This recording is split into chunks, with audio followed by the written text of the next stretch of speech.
Bismillahirrahmanirrahim. Alhamdulillahirabbil alamin.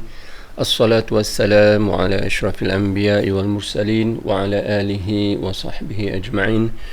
Rabbi shrah li sadri wa yassir li amri wahlul 'uqdatam min lisani yafqahu qawli. Assalamualaikum warahmatullahi taala wabarakatuh. Bertemu sekali lagi di perbincangan tata bahasa asas bahasa Arab.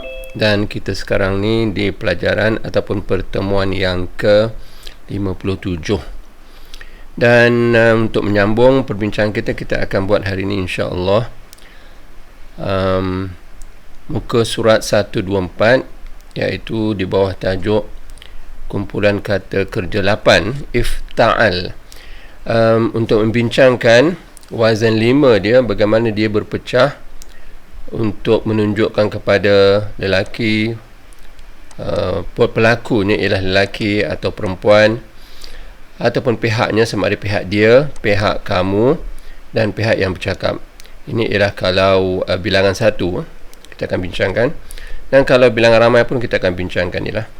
Dan juga kita akan bincangkan kata kerja sedang berlaku atau sedang dan akan berlaku, bagaimana nak membentuk pecahan daripada wazan 5 dia, wazan asal lah. Jadi itu kita akan buat insya-Allah. Dan hanya untuk mengingatkan semula kita ni di mana, jadi eloklah kita melihat seketika tentang isi kandungan buku ni untuk melihat kita di mana, ya. Jadi kita sekarang ni kita telah pun melalui pelajaran yang pertama sampailah pelajaran yang ke-10. Jadi pelajaran pertama ni sebagai nak mengingatkan sahaja, dan insya-Allah bolehlah rujuk sama ada buku ataupun video yang telah diupload ni, ya. Di pelajaran pertama kita telah bincangkan apa itu ilmu saraf, iaitu ilmu membentuk perkataan dengan menggunakan wazan. Dan kita pun telah bincangkan detail apa itu wazan. Dan pelajaran kedua kita pun bincang dengan agak detail apa itu ilmu nahwu. Kedua-dua ilmu ni ialah ilmu tata bahasa. Tata bahasa, kedua-duanya ialah ilmu tata bahasa asas, yang kita nak bincang sekarang ni dalam buku ni ialah tata bahasa asas. Dia ilmu saraf membentuk perkataan, ilmu nahwu membentuk ayat. Jadi dia punya susunan logik ni begitulah. Setelah kita tahu perkataan, barulah kita boleh membentuk ayat, ya. Dan kelebihannya ataupun perbezaan di antara ilmu nahwu bahasa Arab ni membuat ayat ni ialah baris akhir itu berubah. Baris akhir satu perkataan tu dia boleh berubah. Jadi kalau baris akhir dia berubah, bila di baris atas, bila di baris bawah, dan bila dibariskan dengan baris depan. Itulah perbahasan ilmu nahwu. Setelah kita bahaskan bagaimana nak bentuk perkataan, iaitu dengan imbuhan dalam bahasa Arab. Kalau bahasa Melayu kita mungkin ada pelajar, pembelajaran, belajar, ajarkan dan sebagainya lah. Ada imbuhan-imbuhan yang mengubah makna kepada perkataan asas tu. Tetapi bahasa Arab dia menggunakan apa yang kita katakan wazan. Jadi itu sebagai ingatkan semula. Jadi kita nak belajar dua sahaja ilmu, iaitu ilmu saraf dan ilmu nahwu. Ilmu nahwu ialah membentuk ayat dengan baris akhirnya berubah. Kenapa baris atas, kenapa baris bawah, dan kenapa di baris depan. Baik, kemudian kita pun telah bincang pembahagian perkataan dalam bahasa Arab. Di bahasa Arab pembagian perkataannya tak banyak, 3 saja, iaitu kata huruf, itu yang paling mudah lah, kerana di huruf ada makna. Dan kata nama, ini yang kedua mudah kerana tak banyak perbahasannya. Dan kata kerja. Jadi 3 je saja pembahagian perkataan dalam bahasa Arab: kata nama, kata kerja dan kata huruf. Tiap-tiap kategori ni ataupun tiap-tiap pembahagian perkataan punya ciri-ciri itu sendiri. Kata nama yang paling ketara ialah alif lam. Al tu bila nak letak pada perkataan. Dan apa maknanya kalau perkataan itu ada al? Al madrasah contohnya. Apa beza al madrasah dengan madrasah? Ataupun al bait dengan bait, dan seterusnya lah. Dan kata kerja agak detail sikit kerana dia ada 4 pecahan dia, aspek, ciri-ciri dia. Sama ada nak menunjukkan kepada masa dah berlaku ataupun sedang berlaku, jantina, lelaki atau perempuan yang melakukan perbuatan tu, bilangan dia seorang atau ramai, dan pihak dia yang bercakap ataupun yang dilawan bercakap ataupun yang dipertuturkan tentangnya. Jadi inilah gambaran umum iaitu kalau kita dah faham ni, insya-Allah kita di landasan kita berada di landasan yang betul untuk terus menguasai bahasa Arab ni. Baik, dan kita juga telah bincangkan pelajaran keempat, wazan 5. Wazan 5 tu 5 perkara je, telah berlaku, sedang berlaku, pelaku, yang dilaku dan kata terbitan. Wazan 5 ni amat penting kerana dia merupakan asas ataupun induk kepada semua wazan-wazan yang ada dalam bahasa Arab.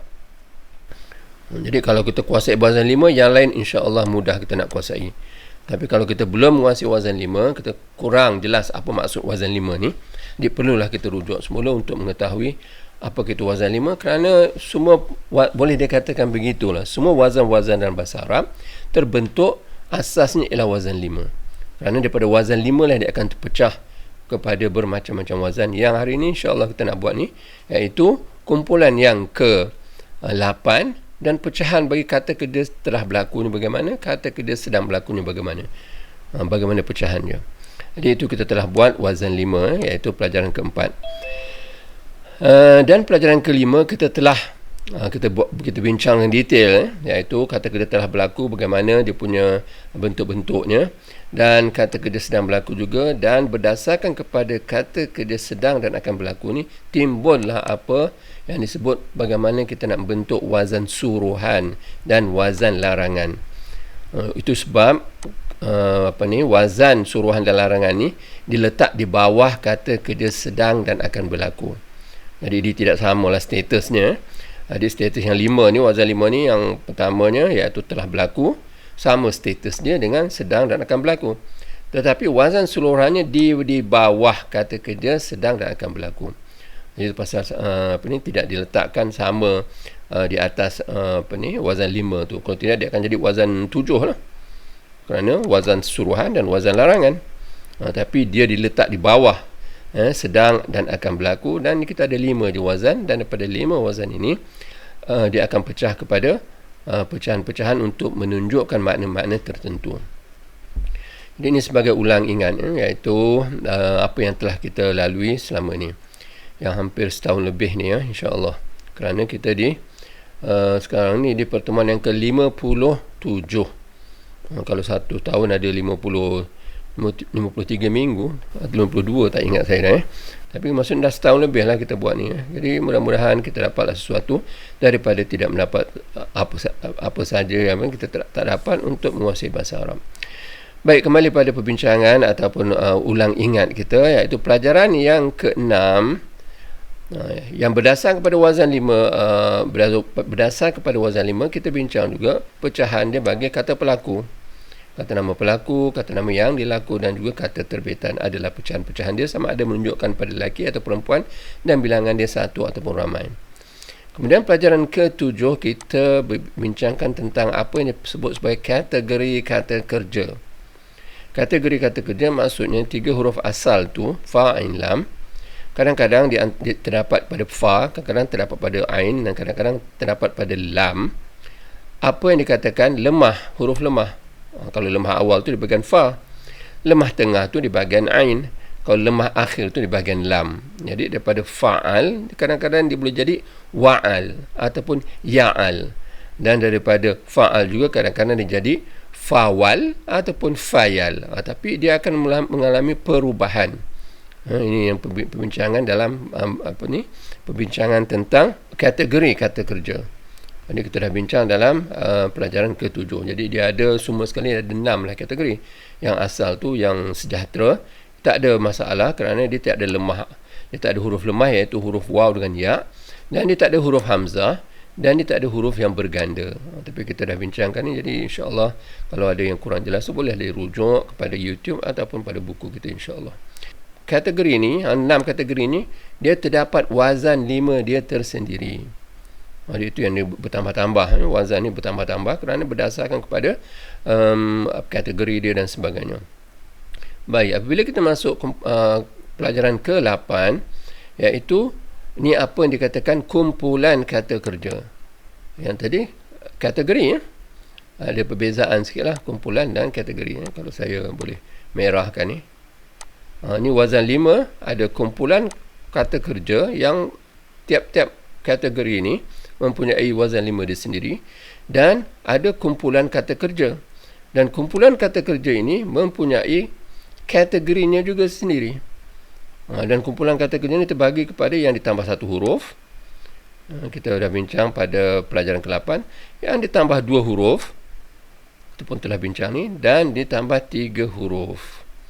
Jadi perbahasan itu yang dikatakan wazan 5 itu merupakan induk, setengah orang kata big boss kepada semua wazan. Jadi wazan 5 tu, daripada wazan 5 telah berpecah kepada apa? Berpecah pada kategori, berpecah pada kumpulan, yang mana kumpulan ni, kumpulan kata kerja dia ada 10 kumpulan semua sekali. Iaitu pelajaran ke-10 kita telah bincangkan, kalau kata asalnya fa'in lam, kalau ditambah 3 huruf dia akan jadi istaf'al. Daripada fa'al jadi istaf'al. Itu kita pun telah bincangkan, boleh rujuklah insya-Allah. Baik, sekarang ni kita di pelajaran ke-11. Jadi sekarang kita nak sempurnakanlah ataupun nak sambung perbincangan tentang pecahan bagi tiap-tiap kumpulan ini yang menunjukkan kepada jantina ataupun bilangan ataupun masa dia, sama ada kata kerja telah berlaku ataupun belum berlaku ataupun sedang berlaku, dan menunjukkan kepada pihaknya yang bercakap ataupun yang dilawan cakap ataupun yang dipertuturkan tentangnya. Dan setiap-tiap ciri-ciri ini mempunyai wazannya tersendiri. Jadi ni kita nak habiskan perbincangan kita ini sebelum kita masuk pada perbincangan yang ke-12 nanti, insya-Allah. Baik, kalau begitu kita kembalilah kepada perbincangan untuk hari ini, iaitu di muka surat 124. So, mana dalam paparan ni 124 ni kita nak sambunglah, iaitu kumpulan kata kerja yang ke-8. Jadi untuk dapat gambaran kumpulan kata kerja ke-8 ni, kita boleh lihatlah di muka surat 161. 161. Kalau ada buku tu boleh lihat 161. Jadi inilah kita punya gambaran jadual kita tentang kumpulan kata kerja. Kita sampai 10 ni kalau lihat di paparan. Yang asalnya kumpulan pertama fa'al saja. Nak ingatkan semula, kadang-kadang kita tak ingatkan ni, kadang-kadang kita terlupa kerana kita bukan setiap hari kita menghadap perbincangan ni. Jadi kita ingatkan semula. Kalau kumpulan pertama fa'al, kalau kumpulan kedua ditambah ain tu digandakan, disabdukan. Kalau fa'al contohnya balagh. Balagh maknanya telah sampai.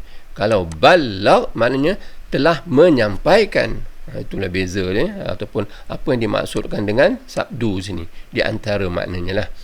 Kalau fa'al ditambah satu huruf juga, tapi wazannya ataupun sebutannya panjang, fa tu. Yang pertama ni fa'al saja. Yang ketiga ni fa'al. Dan keempat af'al ditambah hamzah di awalnya. Jadi itulah gambaran. Sekarang kita nak buat ni ke-8 ni. Dan tiap-tiap kumpulan ini dia ada wazan 5 dia sebagaimana terpapar, dan dia ada pecahannya. Kalau fa'al menunjukkan kepada dia seorang lelaki telah buat. Kalau dia seorang perempuan telah buat, lain bentuk dia, lain bunyinya, fa'alat. Kalau kamu seorang lelaki telah buat, fa'alta. Kalau kamu seorang perempuan telah buat, fa'alti. Dan begitulah sistem ni ataupun imbuhan ini diaplikasikan kepada semua sini. Jadi kita akan ada lah yang kita dah buat ni, daripada fa'al dia akan jadi fa'alat, fa'alta, fa'alti.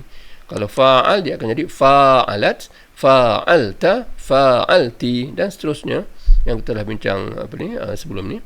Kalau af'al pun begitu juga, dia akan jadi af'alat untuk menunjukkan pada perempuan yang melakukan suatu perbuatan.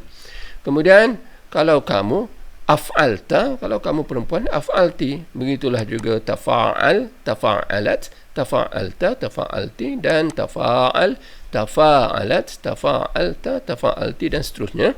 In fa'al, in fa'alat, in fa'alta, in fa'alti, in fa'altum, in fa'altunna, dan sebagainya. Dan sekarang ni kita nak masuk kepada yang ke-8 ni. Jadi kita akan bincang dan kita akan lihat semua imbuhan-imbuhan ataupun penambahan-penambahan yang menunjukkan kepada makna tertentu sama saja digunakan untuk kesemuanya.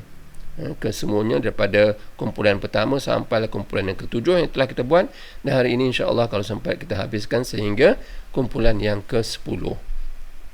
Baik, kita kembali kepada nota kita, iaitu muka surat 1, 2, 4 ya. Jadi sekarang ni kita nak bincangkan pecahan bagi kumpulan kata kerja yang 8 ni. Ifta'al, iaitu bahagian kata kerja telah berlaku dan kata kerja sedang berlaku atau akan berlaku. Jadi ada dua iaitu wazan 5 ni yang pertama dan kedua lah. Jadi yang contoh kita gunakan ni ialah i'taqad.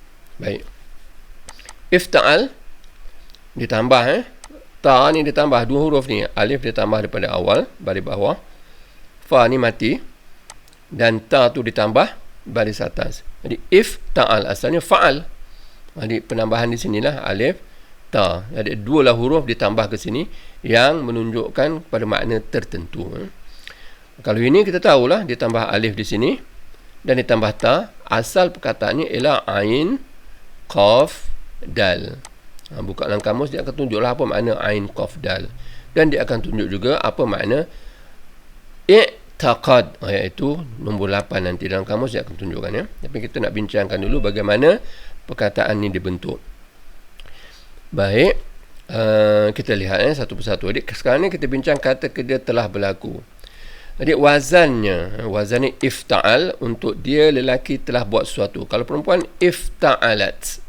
Kalau kamu lelaki, seorang lelaki, ifta'alta, dan kalau kamu seorang perempuan, ifta'alti, dan kalau saya lelaki atau perempuan, ifta'altu. Dan kalau kita gunakan kata kerja i'taqad yang bererti telah percaya, i'tiqad ya, telah percaya, telah simpulkan. Kerana asal makna ain, qaf, dal ni ialah menyimpulkan sesuatu.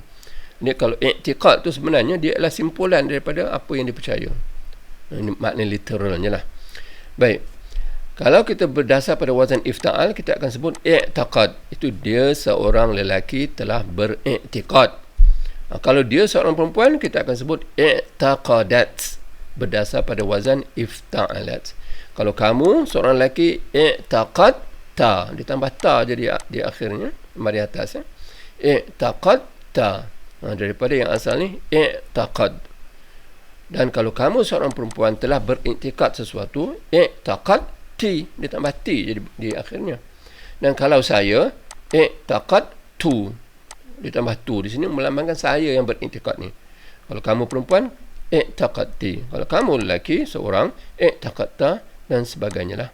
Ini ialah untuk bilangan satu. Kalau bilangan ramai, wazannya daripada ifta'al, dia akan jadi ifta'alu, untuk mereka lelaki. Kalau mereka perempuan, ifta'alna.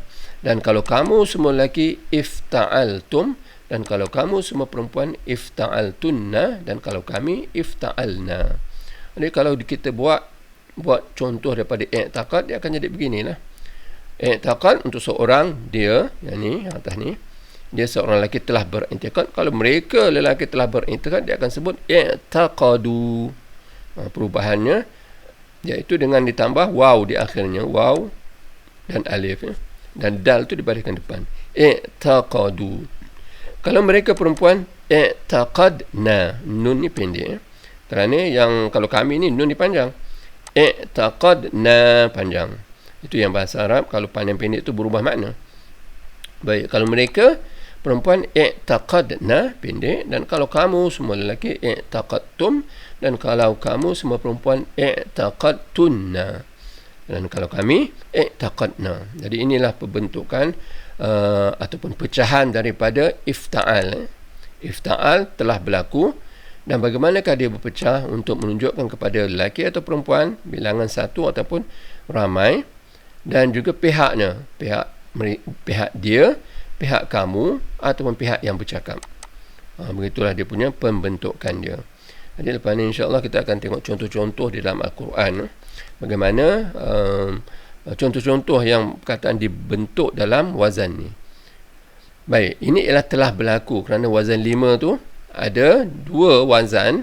Yang pertama dan kedua tu kata kerja. Jadi fa'al, yaf'al. Fa'al telah berlaku, yaf'al sedang ataupun akan berlaku. Kita sambung, iaitu wazan yang kedua tu, iaitu daripada fa'al, yaf'al, tetapi kita gunakan ifta'al, iaitu kumpulan kata kerja ke-8. Jadi bagaimanakah dia dibentuk? Kalau ifta'al telah berlaku, kalau sedang berlaku yafta'il. Ini dalam apa ni, dalam wazan 5 dalam jadual tu boleh rujuk semula muka surat 161. Inilah nombor 8 ya. Ini wazan 5 semua ni. Ini telah berlaku, sedang berlaku, berlaku, yang kena laku, dan ini kata terbitan dia. Jadi sekarang kita dah buat tadi ifta'al dan pecahan-pecahan ni sampai 10 pecahan tu. Dan sekarang ni baru kita nak buat yang kedua, iaitu kata kerja sedang berlaku atau akan berlaku. Ini dia. Ini telah berlaku yang pertama, keduanya sedang berlaku ataupun akan berlaku mengikut konteks. Jadi kita dah bincang tadi ifta'al, dan tahulah ifta'al, ifta'alat, ifta'alta, ifta'alti, ifta'altu dan sebagainya. Dan sekarang kita nak lihat yafta'il sedang beriktikad. Sedang dan menunjukkan pada kata kerja sedang ataupun akan berlaku. Baik, kita kembali pada nota kita ni dalam buku, iaitu muka surat 124 Jadi sekarang ni wazan dia ialah yafta'il. Yafta'il, ya ni untuk menunjukkan dia lelaki sedang buat sesuatu. Kalau perempuan dia gunakan ta, tafta'il. Dia seorang perempuan sedang membuat sesuatu. Dan kalau kamu seorang lelaki, sama je dengan dia seorang perempuan, wazan dia sama. Ta juga digunakan untuk menunjukkan kamu seorang lelaki sedang membuat sesuatu berdasarkan kepada kumpulan yang ke-8 ni. Kalau kamu seorang perempuan sedang buat sesuatu, dia ta juga di awal, tetapi di akhir ni ditambah ya nun, iaitu taqidin kalau kita gunakan ini dan wazannya ialah tafta'ilin.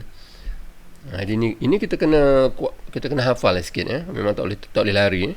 Kita kena hafal dan kita boleh mampu untuk mengkiaskannya dengan meletakkan 3 huruf lain di tempat fa, ain, lam bagi semua wazan ni lah.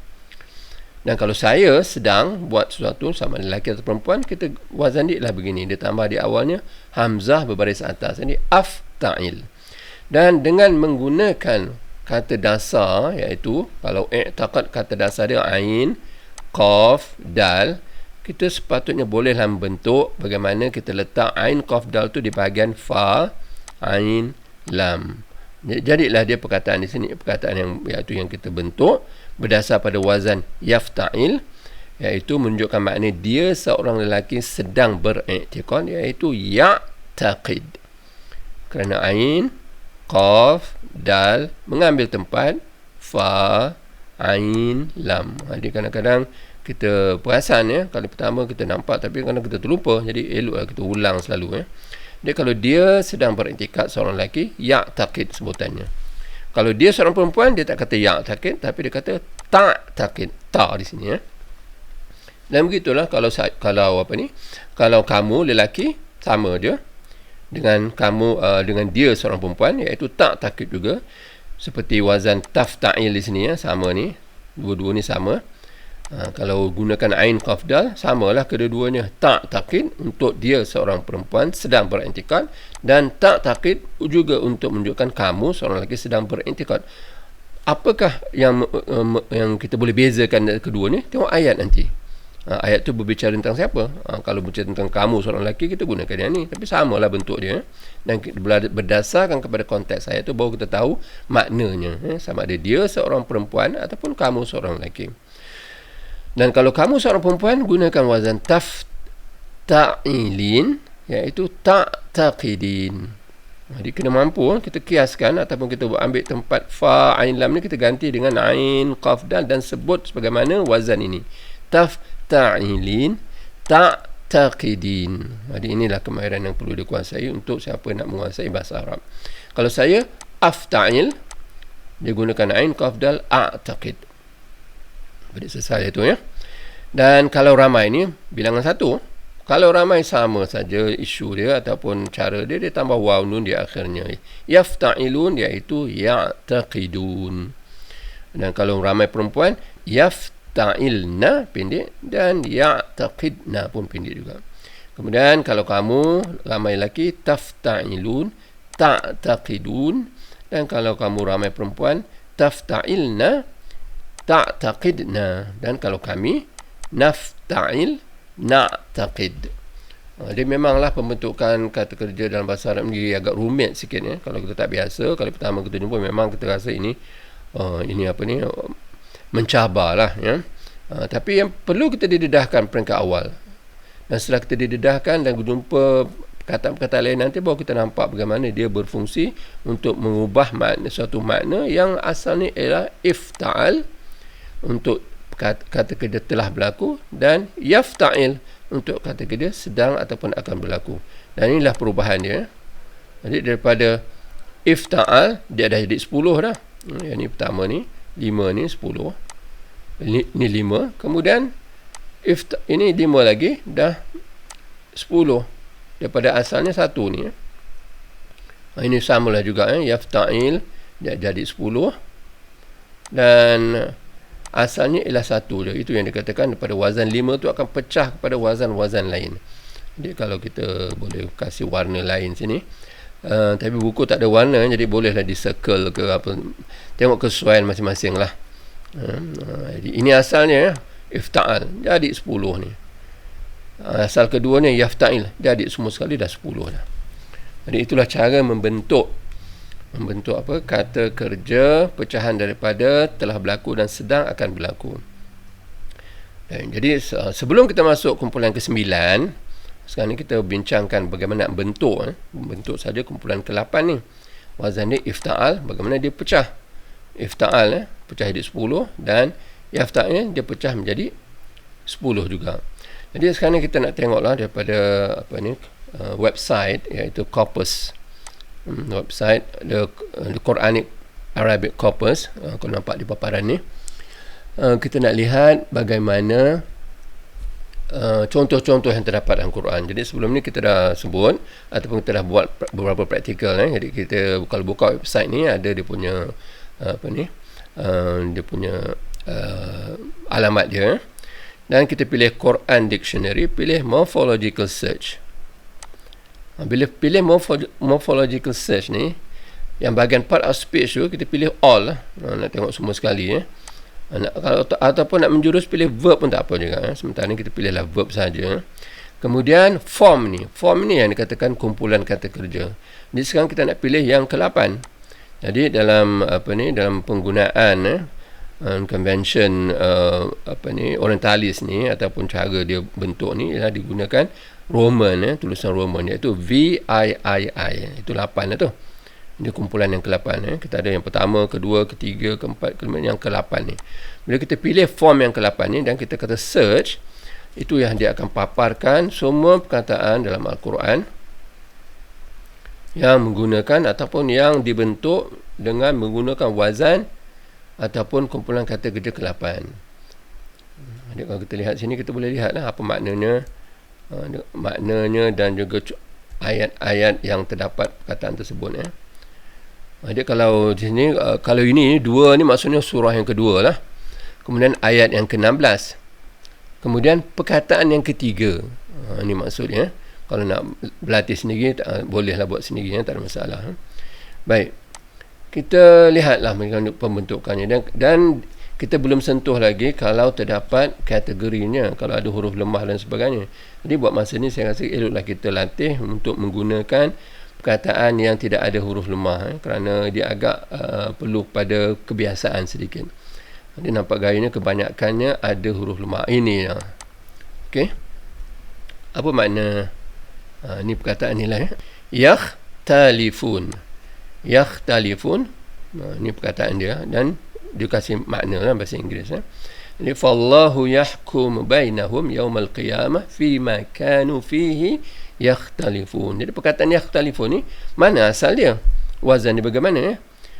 Di sini maknanya, maka Allah menghukum di antara mereka hari kiamat pada apa yang telah ada mereka dalamnya mereka berselisih.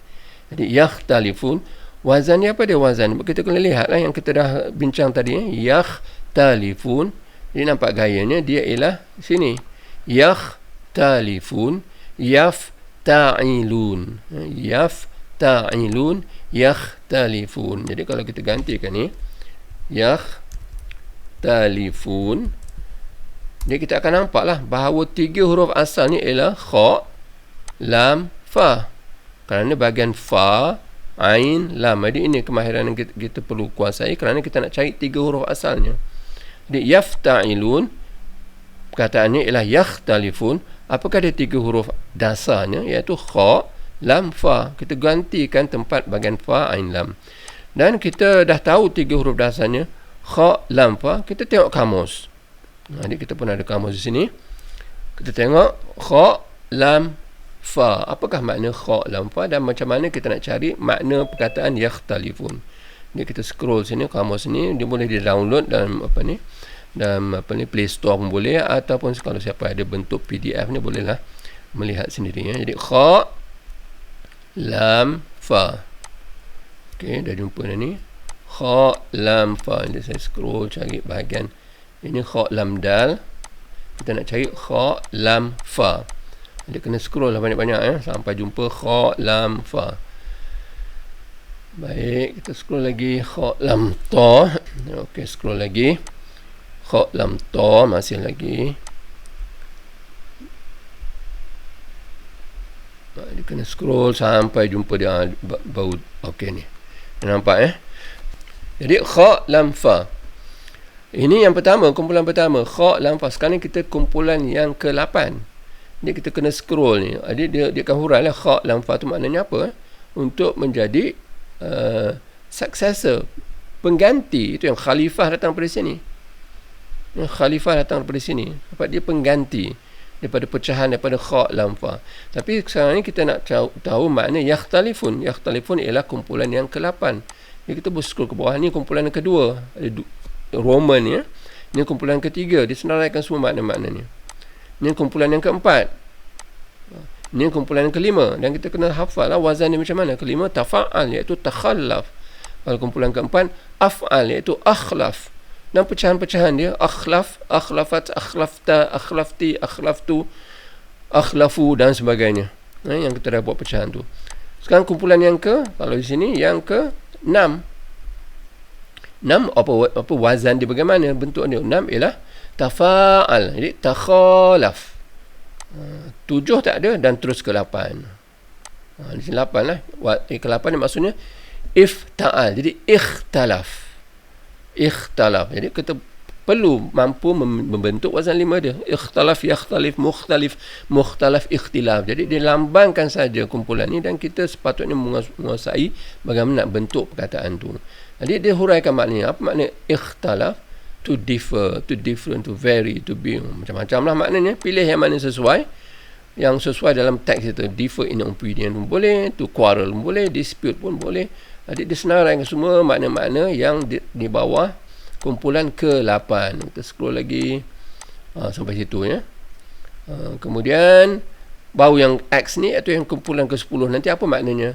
To appoint a successor. Jadi istikhlaf, istakhlaf iaitu melantik seorang sebagai khalifah ataupun pengganti dia. Itu yang dilambangkan oleh wazan yang ataupun kumpulan yang ke-10 ni. Jadi setelah kita tahulah maknanya yang ke-8, kita boleh lihat semula dia punya yang kita bincang dalam corpus tu. Fihi yakhtalifun. Jadi yakhtalifun maknanya mereka berselisih. Fihi yakhtalifun. Jadi itulah contoh-contoh.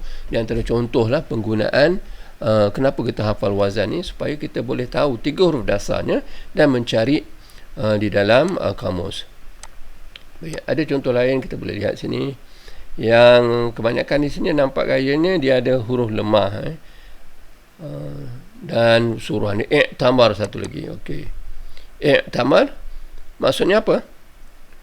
Daripada ain, mim, ra, ifta'al. Jadi fa ni bahagian ain, ta tu tambahan, dan mim dan ra. Jadi i'tamar maksudnya ialah membuat umrah, performs umrah. Tu dalam website ni disenaraikan begitulah. Dan kita boleh cari lagi makna lain yang sama wazan dia. Kita ada dia, kita kena lihat lah. Kita lihat muka surat nombor 2 pula, ataupun terus tengok muka surat yang ke-11 apa yankah dia yang dipaparkan di sini. Okey, nahnu a'lamu bima yastami'un. Jadi yastami'un tu kita lihat perbincangan kita tadi. yafta'ilun, samalah, yakhtalifun, yafta'ilun, yastami'un. Yastami'un. Jadi kita boleh dah menulis ataupun membaca dengan berdasar pada wazan yafta'ilun, kita boleh sebut dah. Yafta'ilun, yastami'un. Itu cara dia. Jadi kita tahu yastami'un, apa asal perkataannya? Sin, mim, ain. Sin, mim, ain apa maknanya? Dengar. Jadi kita lihat kita punya corpus. Corpusnya apa maknanya? Nahnu a'lamu bima yastami'un. Kami lebih tahu apa yang mereka dengar. They listen, yastami'un. Dan seterusnya lah, kita boleh lihat untuk memantapkan lagi penggunaan wazan ifta'al tadi mengikut kepelbagaian bentuk-bentuk atau pecahan-pecahannya. Ini sebagai satu contoh je lah. Contoh bagaimana kita boleh menggunakan korpus ini untuk memantapkan lagi penggunaan kumpulan kata kerja yang ke-8. Sekarang ni sedang buat kumpulan ke-8. Jadi itulah contohnya, dan insya-Allah kita boleh memantapkan lagi, kena ada usaha sampingan lah. Ini nak menerangkan saja tata bahasa asas ni, menerangkan saja berbentuk bagaimana ia dibentuk, iaitu kumpulan kata kerja yang ke-8. Dan kita insya-Allah kita akan sambung kepada kumpulan kata kerja yang ke-9 kerana masa kita tidak mengizinkan. Saya rasa ini kurang daripada 9 minit ni mengikut Zoom yang pada saya ni, dan kita berhenti setakat ni. Insya-Allah kita akan sambung pada minggu akan datang ataupun sesi akan datang. Jadi oleh kerana tak ada permintaan untuk huraian, saya rasa kita tangguhlah sesi kedua. Sesi kedua kita tak ada hari ini, dan siapa yang kalau ada nak suatu isu nak dibincangkan, harap hantar pada grup kita. Jadi itu sekian saja untuk kali ini, insya-Allah. Wassalamualaikum warahmatullahi taala wabarakatuh.